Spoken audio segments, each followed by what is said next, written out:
Turnkey with Morgan Francis, sponsored by Integrity Roofing. Welcome to Turnkey on Queen City News Plus, your go-to show for everything real estate in the Carolinas. We dive into the latest market trends, do's and don'ts of the industry, and provide expert advice on navigating this dynamic landscape that we call home. I'm your host, Morgan Francis, and if you find yourself watching Turnkey for the very first time, welcome. Since we launched this show, we provide all sorts of information for people from investors to first-time home buyers. This episode, in the spirit of the holiday season, we are looking back at some of our favorite episodes this year. And if you're shopping for a home for the first time, you first need to know your budget. That's where Stacey Kimry, a mortgage loan officer, comes in. She goes into detail on some of the programs that are available for first-time home buyers. What are some of the common misconceptions in your 30-plus years of being in the mortgage industry that people have when starting that process? I think probably the biggest misconception is they have to have a perfect credit, which is not necessarily the case. And if they do have credit that needs to be improved, we've got avenues for that. Mm-hmm. We at Town Bank Mortgage have a credit team, and most mortgage companies have a credit team that can help analyze a situation and not fix fake things for a minute at a time, but actually affect change for the overall period of the credit by manipulating balances, paying things down, creating a different overall input of credit, whether it be installment loans and revolving loans. So there's always something that can be fixed. If you've had a late payment, you've had a late payment. We got to move on from that. But there's other things that can be done to improve the credit. So that's one thing. The other common misconception is that they need 20% down, and they certainly do not need 20% down. We have several zero down programs, and then there's plenty of down payment assistance, which we'll get into later, specifically for first-time home buyers, but also for hometown heroes and second and third-time buyers as well. You mentioned some of the programs that are available out there in terms of the type of loan that people could get. Mm-hmm. Most people, I would think, if it's their first go around, think, well, I'm getting a mortgage. Right. But there are different loans that people can get depending on their background, what they qualify for, correct? And we have some of them up on our screen right now. Yes. So there's different mortgages, but they're all differently mortgage loans. But there's a home equity line of credit that you can do in first mortgage lien position. But typically, that's a second mortgage lien product. But ones that people have heard of most often are conventional, which is Fannie Mae and Freddie Mac. Mm-hmm. Those are government-insured entities. But then there's also government-insured loans like FHA, which is the Federal Housing Authority, and that just gives for low down payment and is a little bit easier on credit scores, a little more forgivable on that. There's VA, which is for veterans, and then there's USDA, which is more rural properties. But VA and USDA both allow for 100% financing. Looking at this, screenshot that we have up here, we see LTV a lot on there. What is LTV? That is loan to value. So if it's a 97% loan to value, for example, on conventional, that means you're putting 3% down as the minimum. Okay. So VA home loan, someone can finance 100%, meaning they don't need to put any money down for that. No money down, right. And with the VA loan, you have to be a veteran. You can be in service or discharged from service, separated from service and retired. It can be a widow of a veteran can still get a VA loan. But for their service, they have the best rates typically, so which is nice because we want to honor our veterans. But it's 100% financing, and then there's typically a funding fee that's financed and 100% financeable, whether it's their first-time use or second-time use, if it's their first time around or their second home that they bought. So if someone's not in the service, a lot of people wonder, how much money do I need to get this, to get the home? There are closing costs involved. How much should I even plan for? What's the lowest that someone could put down who's not a veteran? And what should they expect when it comes to closing costs? So as far as minimum down payment for first-time home buyers, we've got several special programs. But USDA, anyone would qualify for, whether a first-time home buyer or not. But the property has to be in a certain rural zone. Mm-hmm. So it just depends on that. And there's income limits that apply. But any of the first-time home buyer programs usually allow for down payment assistance. And that can mean that you bring only $100, maybe $1,000 max to closing. So I've actually had somebody walk away from a purchase closing with about $158. So that's not too bad. Yeah. That's pretty nice. Impressive. Yeah. So the process of applying for a loan, can feel at times a bit financially invasive, we'll just say. Yes. Hey, I get it. If you guys are going to give me the money for a home, I get that you want to know everything about my Right. finances. But what should people expect to be required to provide when they're going through the loan process? So for the loan process, we need to know that you have a job. So we're going to ask for W-2s and pay stubs. We're going to need a 2-year employment history to know that you've been in the same line of work. Typically, if someone is recently self-employed, then they have to be self-employed for 2 years. Okay. Because we need to know that they can manage the ups and downs of being self-employed. As far as credit, we pull a credit report. There's certain minimum credit scores depending on the program. We need to see that they've repaid the loans that they do have before we extend them a big chunk of money for a mortgage, for example. And one thing about credit, I just want to interject. So a lot of folks check their credit and will call and tell us my credit score is a 760 or 780, which if they're checking Credit Karma, they're usually looking at a consumer score. But there's actually a different algorithm for mortgages and a different algorithm for the auto industry. So it depends on how much you're borrowing and what we put the risk and the weight on as far as what your score might be.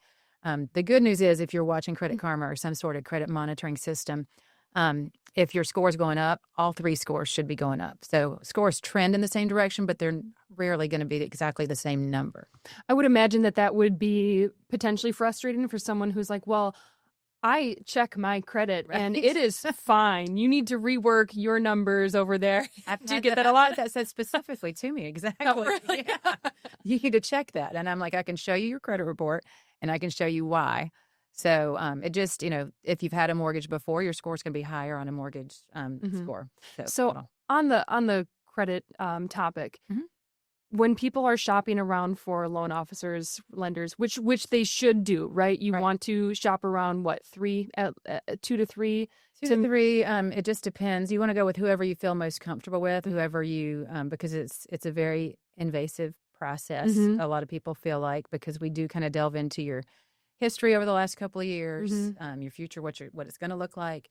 The thing you don't talk about, you talk about with a loan officer, which is how much you make. Exactly. So, and with a loan officer, you want to tell your loan officer everything and let us filter out what needs to be poised in the story for the mortgage. So, whatever doesn't need to be included, we can kind of filter out. But that way, we've got the whole big picture, and we can put a bow on it and present it. No surprises at the end. So when someone's shopping around and they do all those credit checks, your credit kind of could drop a little bit as you're going through that. Yeah. Do you suggest having your credit pulled for each loan officer all at the same time, or spreading that out? What is the least impactful on your credit score? So you're going to want to have any credit pulls done within about 2 weeks of each other, within about 14 to 20 days of each other.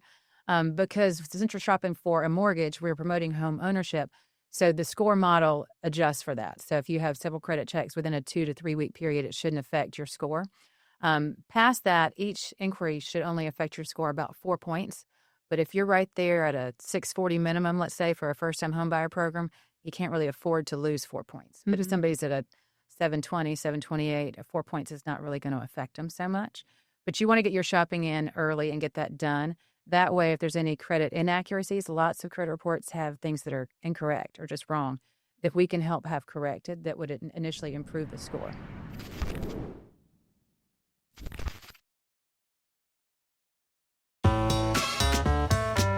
Starting the home buying process can be a daunting task, especially if you have some debt to pay down first.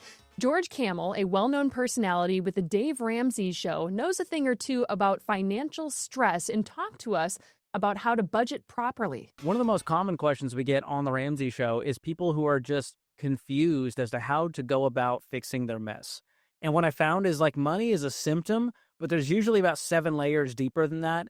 And it's relational, and there's boundary issues, and they co-signed a loan for the girlfriend, and they already moved in with them, and they bought a house together. And so you're sitting here trying to unravel all the pieces of this mess within, a 5-minute call. And the call at face value was, how do I pay off my debt? And so we always tell people to just get clarity, make a budget, list out what your income is going to be next month, list out what all of your expenses are, And that way, the boogeyman is no longer under the bed. We at least know what we're facing because the unknowns are a lot scarier than the facts. Do you feel like there are a lot of unknowns out there that people are paying for and they don't even realize it? As I'm saying this, like subscriptions come to my mind. Oh, 100%. If you ask someone how many subscriptions do you have, they're probably off by about half. They go, I have maybe 5. And if I went through their bank statement, I could count 10 at least. And so that's one area we don't have clarity on. The other one is debt. I ask people, hey, how much debt do you have? What's the balance of that loan? What's the interest rate? What's the repayment plan? And they just simply don't know. And so I tell people, hey, here's the easiest way to do that. Go to annualcreditreport.com. You can pull all 3 credit bureau reports for free from that website. Don't ever pay for it. And that'll give you a clear picture. They'll tell you exactly who you owe money to, how much, all of the information you need to then, okay, now I know I'm $97,494 in debt versus I think it's 80 or 90. We need clarity if we're going to get out of this mess. Where does someone so that's a good start, but how does someone figure out a budget that works for them and really start to, save some money for eventually the American dream, which is owning a home? Well, one of the biggest fallacies I hear with budgeting is they go, I don't make enough to budget, so I don't make enough money.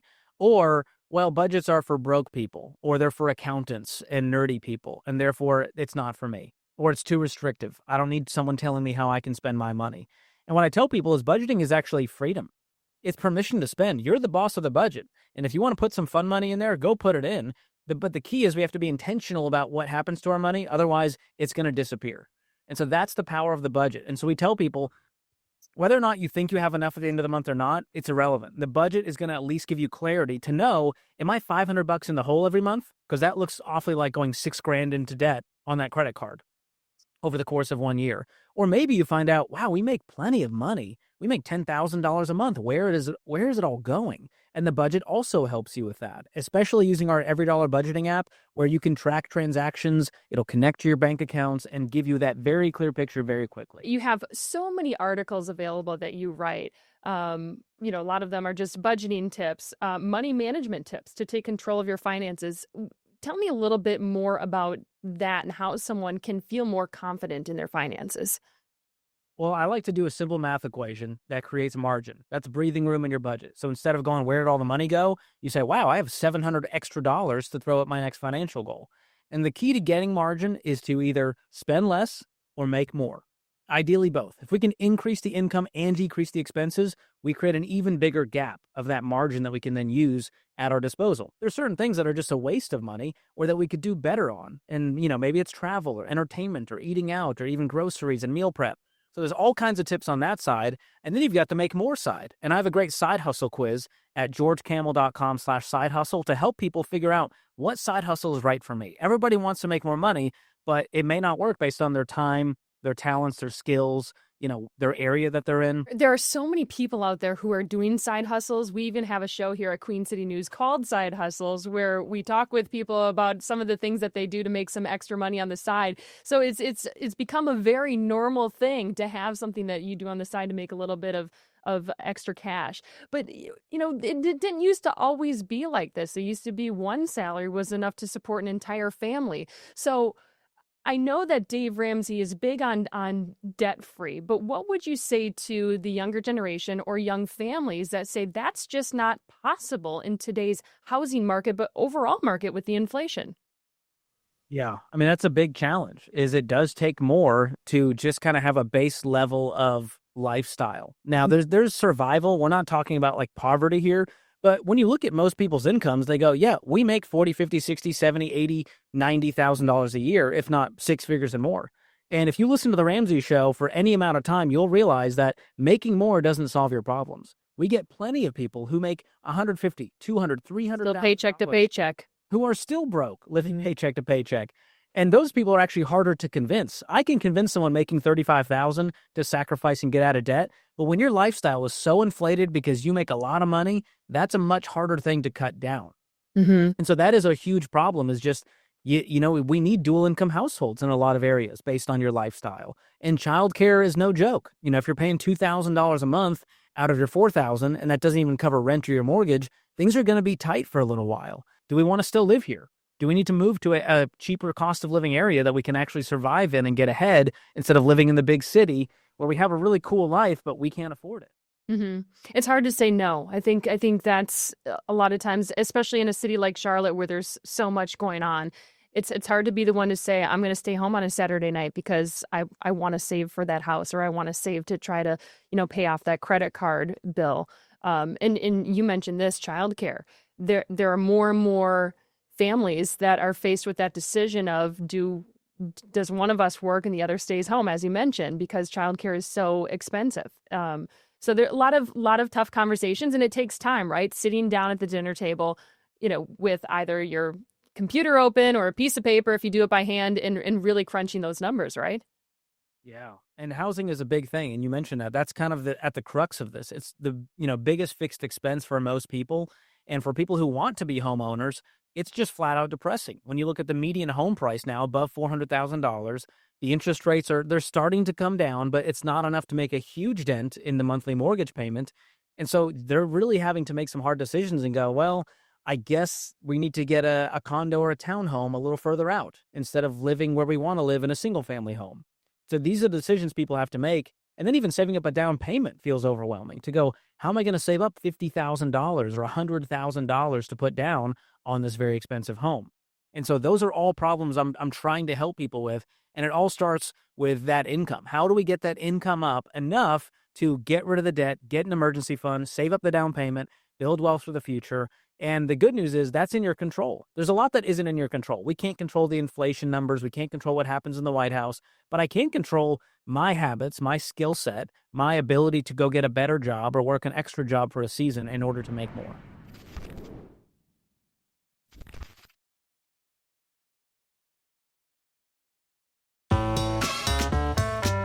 Staying in the green is something that everyone can get on board with, but staying out of the red takes due diligence before signing on the dotted line. We spoke with John Nicholson, the owner of In Check Homes, about some of the wild things he's seen during home inspections. He is your friend when you go to buy a home because he gives you kind of the health report of your home. And John, you have had some interesting finds throughout the years. Mm-hmm. There's still plastic wrap on this range. Yeah. So why is there seemingly a fire that happened? So this is a one and only for me, but this is a brand new home that I walked in to the house and I could smell smoke. And I thought, wow, they must have windows open and somebody's burning. And then as I walked across the room, I noticed that all the burners in this brand new house were turned on with all of the packaging still on top of the burners. So they're very fortunate. I found out later that they turned those burners on by accident the night before. So that burned all night long. And they're very fortunate that it didn't go farther than just what you see here in this picture. Wow. That could have been catastrophic. It really could have. Was your heart pumping when you Yeah. came in and saw that? Yes, it was. All right, let's talk about some of the other issues that you find. What are we looking at here? So here you're in a crawl space and you're looking at termite tubes, and that wood, those are floor joists under your floor. That wood is destroyed. Okay. I would punch it with a screwdriver. Yep, the screwdriver. Anytime you see in the report, a picture with a screwdriver in it, that's not a good thing. Not a good thing. And all that's right. what we're looking at. This is a wood decaying fungus. A lot of molds and funguses grow inside of your crawl space, but this one in particular, as well as some others, will actually eat the cellulose in the wood and destroy the floor. That doesn't look good. This is old cast iron piping, and iron piping. Wow, we see that a lot in some of the older homes with crawl spaces in Charlotte. So anytime that it's in contact with the ground, it's not a matter of if; it's a matter of when is that piping going to fail. Mm-hmm. Yeah, and there's another kind of angle of that. That's right. Yeah, that doesn't look like it's operational. It's not in great. Point. It's not in great condition, and that is a main drain going out of your house. Wow. So, this is a pier with the footings exposed because of water intrusion. It just keeps washing away the dirt around it. This was water distribution. I could hear water in this particular case. I think I can see it actually coming from one of the pipe. Like it looks like it's dripping Yeah, down. there are droplets all over those pipes, Wow. and it was again a new home. Okay, this one I gotta hear the story about. Okay, so we always look on the roof, right? Some of them, in this case, I walked to this one, but this is a DIY, I guess is what we would call it, non-professional workmanship. That's the You mean nice way. a licensed contractor didn't do that work? I don't think so. That would be actually more terrifying. The bucket is in the best shape, but it's a bucket with a brick on top of it, and that's covering a chimney so that rain doesn't get down into the fireplace. What is supposed to be there so rain doesn't get down into the fireplace? They actually do make rain shields, spark arresters, things like that. So the top of a chimney should have a proper rain guard on it. Okay. Well, hey, to be fair, it doesn't look like rain's getting in. No, I don't think it is. But I don't think everything that should be coming out is actually coming out either. Yeah. This one looks like it's the top of a chimney. It is. Again, they're trying to keep birds and pests out. So there's a screen on top of that, and then they laid blocks and some sort of what looks like an automotive piece. So, imagine that's what that is. I Okay. believe so. Imagine a windstorm coming through. Anybody below that is, in danger, truthfully. Right. Oh my gosh, you see such interesting things. Mhm. Looks like some roof damage here. Yeah, Yeah. pretty significant roof damage there. Was this an installation issue? No, this is just an age, Old. deterioration, Okay. lack of care. Yeah. I notice a lot of times. Is that a slate roof? It is. yeah. Okay. One of the old homes here in Charlotte. Beautiful, $1.5 million homes, Mhm. but that's what happens over time. Does everyone ask you for like a gauge of like how many years left do I have on this roof? Most do. And I always avoid that question. Yeah. I do. Yeah. I'll usually use language that says it's the deterioration is commensurate with the age of the house. If I can see significant severe damage, I'll certainly call that out. Or end of life. Sometimes the previous pictures, that's an end of life situation. So Right. there's really nothing protecting the interior of the house with the roof that we saw earlier. Mm-hmm. But I try to stay away from estimating. You really need a specialized contractor, a roof contractor, to be able to give you a better estimate than I'm a generalist. There are a lot of specialists that Right. include roof. Right. And this is contractors. just some leaves. Yeah, this is general maintenance stuff that really needs to be done all the time. Well, especially this time of year when we have all the Exactly. leaves falling and pine needles in our area of the country. I mean, those can kind of wreak havoc on the They gutters. can, if left unattended to, they're going to end up ultimately destroying wood on your fascias and soffits and things like that you're not necessarily going to see, but the damage is still happening. Mm-hmm. And it can become a high dollar repair once you let it go. Your too home far. must be immaculate as we're looking through all this. I'm just I'm thinking not sure there's about probably that. one I'm thing not sure about that. not one thing that isn't fixed at your I house. know the people to call. How about that?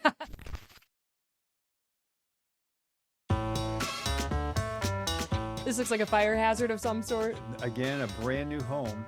This is a $1 to $2 million home that had not yet been lived in, and I always pull the electrical panels off. Mm-hmm. And so what you see here is one of the screws, and it was a proper screw, but it was screwed in holding what's called the dead front, the cover of the Mm-hmm. electrical panel in place, and it had Clipped. it did. Yeah. Yikes. And it created a hot spot. So you can see the hole in the cabling and you can see the signs of arcing that have happened. So, John, you mentioned that this was a new home, Mm. and I would imagine that a lot of people have the mindset of, it's a new home. What could be wrong with it? Do I really need to pay $300 for an inspection? Yeah. How would you compare the new homes that you inspect versus the ones that might be, 10, 15, 20 years old? Yeah. Well, the new homes are always much easier to inspect for sure. There's just less time for deterioration and degradation to happen to systems and components in a house. But that being said, I run into issues in every single house I go into, brand new or 100 years old. What about flipped properties? What are some of the most common issues you see from maybe people who did it themselves? Yeah. Flipped properties typically hide the biggest problems in the crawl spaces and attics. And how do you know? Because, a lot of times it's cosmetic and they do what needs to be done to sell it and to look good for the least amount of money. So are there ways that people can go in and identify what might be hiding underneath? There are, but ultimately it just makes most sense to get into those spaces. And now I know people don't want to get in their crawl spaces, especially. They don't want to get into their attics. So that's why you need to hire somebody to come in and take a look at those. You're not going to pull up the flooring to see if there's damage underneath because No. you can't. You can't do that for someone else's home. That's right. It's not your home. So you have to look at it from underneath or from above in the case of an attic. Okay. A lot of times with the attics, I would imagine that there are hard places to get to. How do you navigate that? Well, I don't go from joist to joist in attics. Some guys might. I don't. I go as far as I can, and I'll look as closely as I can. But you're always looking from the roof. You're always looking from the attic in those areas you can for staining. Always looking around roof penetration, so where your vent plumbing goes through, your furnace venting, vents go through your roof. Those are the areas that are most likely to start leaking if there are leaks in the roof.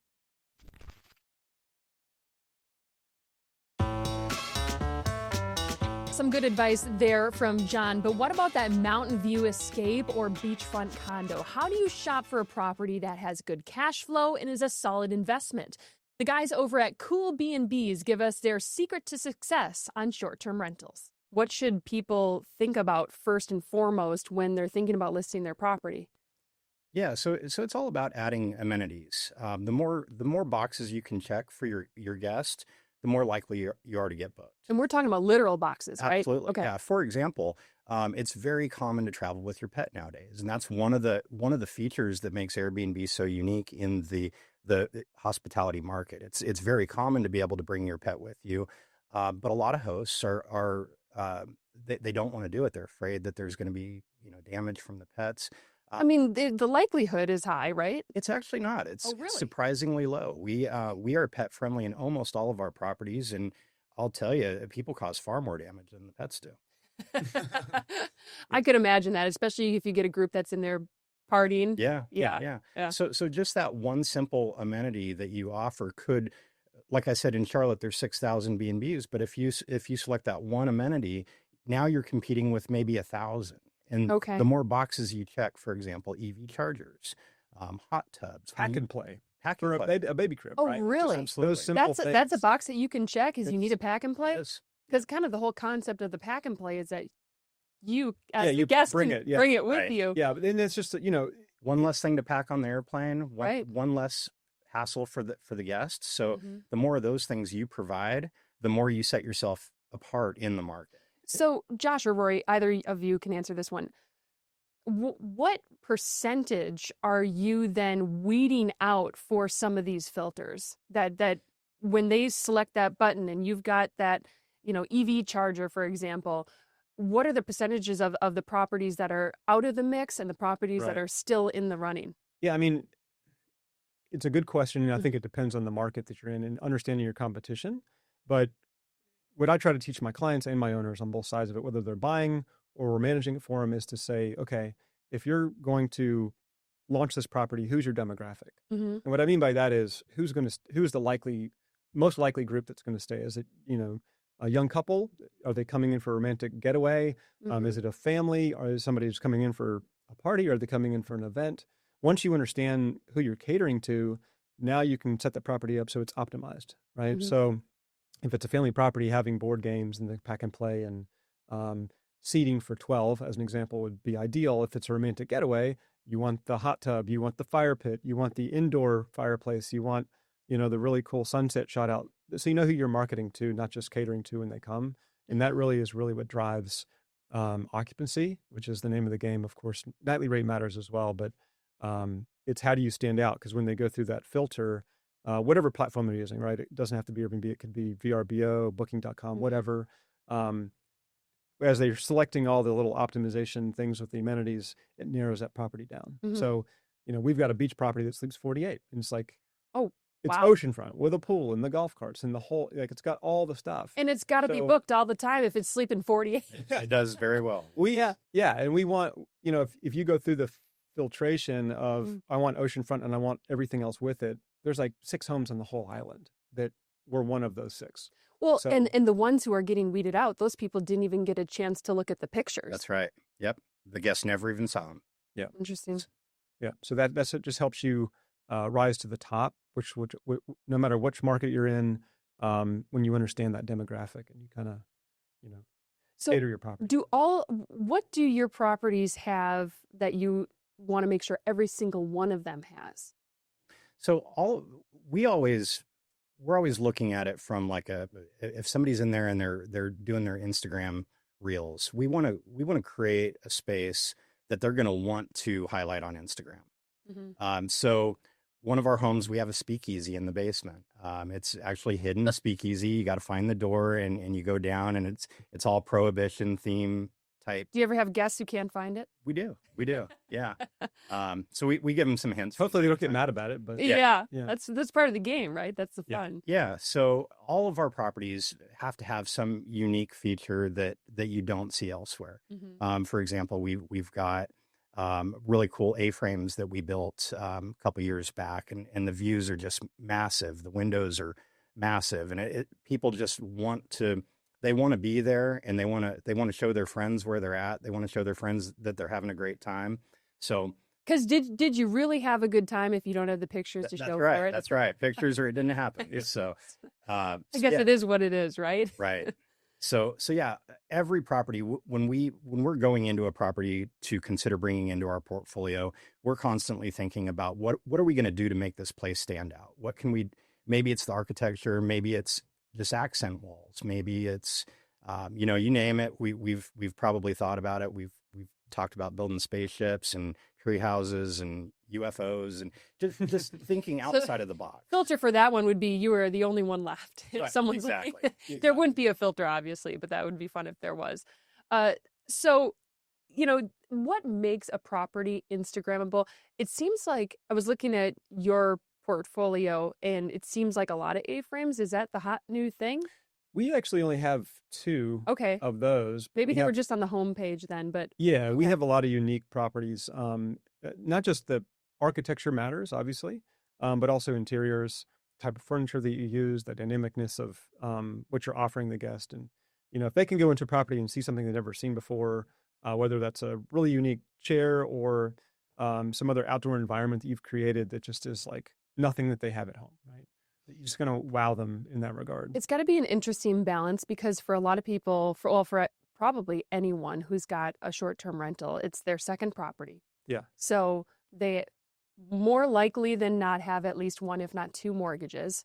And you don't want to spend a fortune. You want this to be a cash flow property. So how do you balance the need to have that income stream and pay off the mortgage, but not spend all this money on, fancy pieces of furniture? Yeah, it's a good question. It is a balance, but it doesn't have to be expensive. It just has to be creative. Spend the money, bring in. If you're not a creative person and that's not your passion, hire the person for a couple $1,000s to come in and do something out of this world in your property. That money is going to be it's going to pay off in dividends over the long haul. Things like EV chargers, we look at it differently. We understand it can be expensive, but we ask ourselves, how many people are going to book our property because it has an EV charger? So now maybe we would have sat at, I don't know, 60% occupancy, but because we put the EV charger in, now we're catering to a whole different demographic. Now our 60% occupancy maybe is 80%.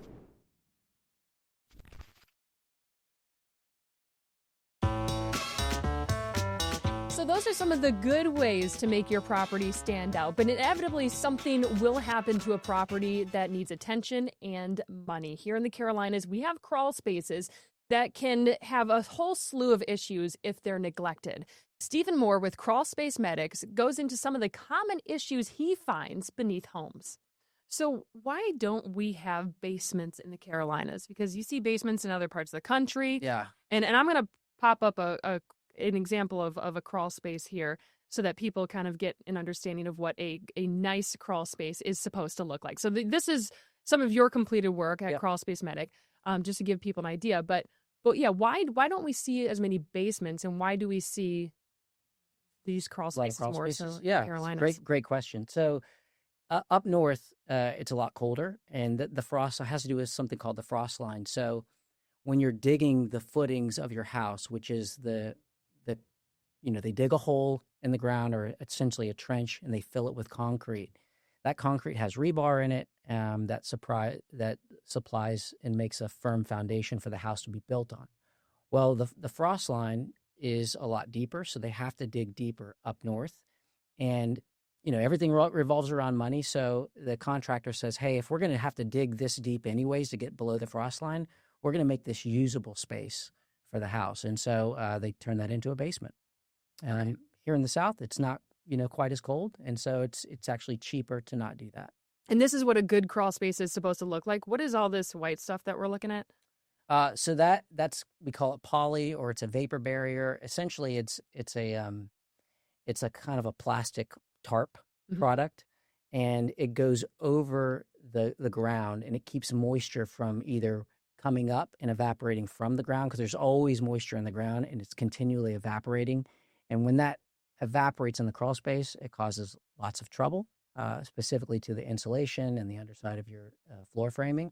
It also, depending on the lot, can come through the walls or up the piers, and so we'll wrap those piers with that poly as well. When people are looking to purchase a home, a lot of times they run into various issues of things that come up in the inspection process. Yeah. You mentioned that barrier is so important for keeping water out. Right now, we're looking at some of the pictures you provided that shows what happens when water gets into a crawl space. Mm-hmm. What kind of level of damage are we talking about? How catastrophic is that? And is something like this fixable? It certainly is fixable. That's why our company exists. As far as damage goes, I always this is kind of a gross analogy, but I think about it as like brushing your teeth. Okay, I'm really intrigued now. Yeah, so if you don't brush your teeth for one day and you eat a bunch of junk food, it's not the end of the world. Mm-hmm. And you can think, if you have a bunch of water in your crawl space, unless it's like hot water, right? Like from a plumbing leak, it's not going to do damage overnight. Just a little on the fuzzy side. Yeah, that's right. If we're sticking you with go weeks and months without brushing your teeth, you got a serious problem. Yeah. Your teeth are going to rot out, right? It's the same thing for your crawl space. If that water, and there's a lot of moisture in the crawl space, year over year over year, mm-hmm. You're going to get all your insulation's going to fall out, and we've got pictures of that. Mm-hmm. You're going to start getting fungal growth. I'll punch those up. So yeah. This is when the insulation falls. That's right. So what happens is it soaks up the moisture in the crawl space, and it starts to get heavy just from holding that moisture. It's like a sponge. I thought it was just insulation can fall over time, but this is actually the cause of moisture inside a crawl space. That's right. Yeah, it's getting heavy from holding all the moisture in the air. So if you've ever gone camping and you didn't get your clothes wet, but you go put them on at the end of the day, or you crawl in your sleeping bag and it feels mm-hmm. like wet, mm-hmm. that's just moisture in the air getting. This is just one of the many reasons I do not go camping. Yeah, yeah. Different show, different time. We don't need to get into that. I'm not a camper myself, but you can imagine just year over year of that insulation being in a damp, moist environment. It gets heavy. The weight of the water in the insulation starts to pull it down toward mm-hmm. the ground. And so the insulation starts to fall.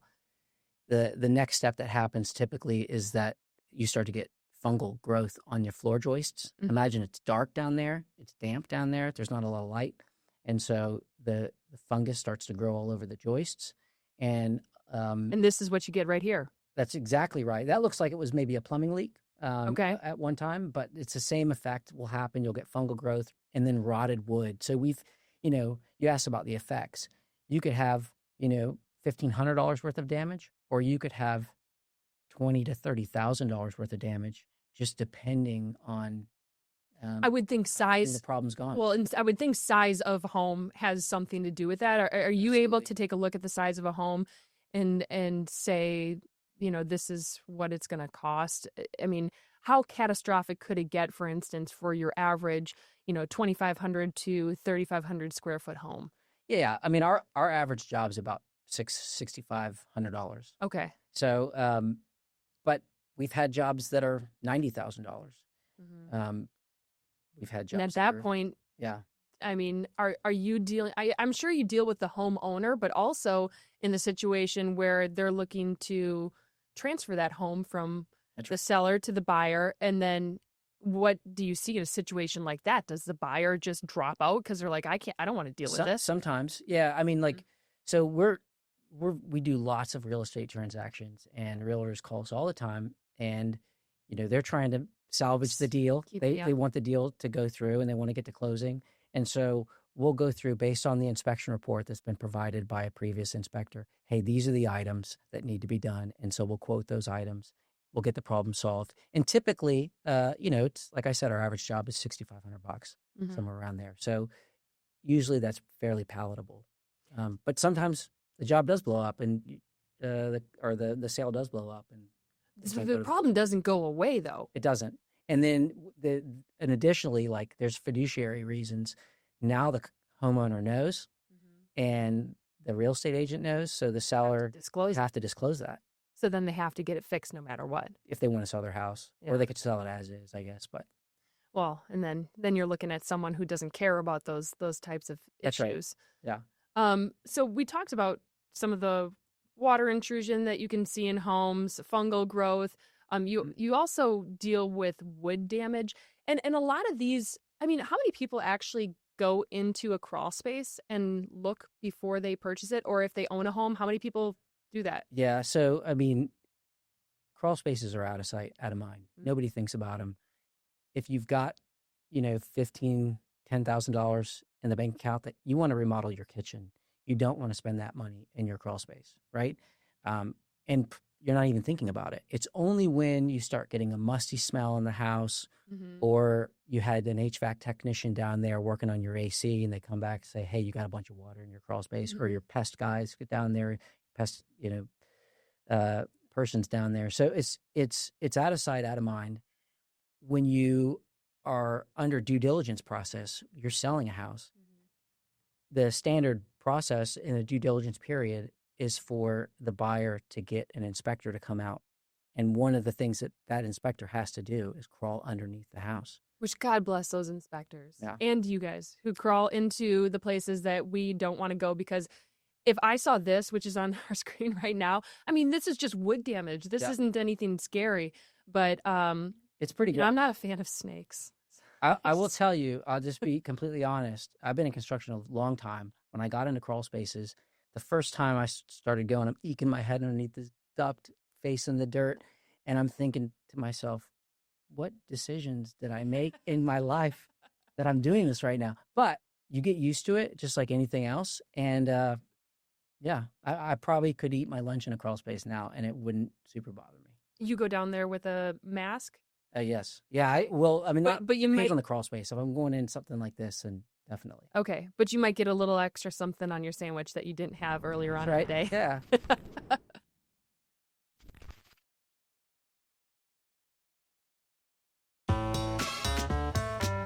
Steven is a brave guy. I don't think I would eat my lunch anytime soon in a crawl space. That's a look at our top 5 episodes of Turnkey this year. Remember, new episodes drop every Thursday only on Queen City News Plus. Merry Christmas, Happy New Year, and we hope you join us next week on Turnkey.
Queen City News Plus. Just search Queen City News on your smart TV's app store.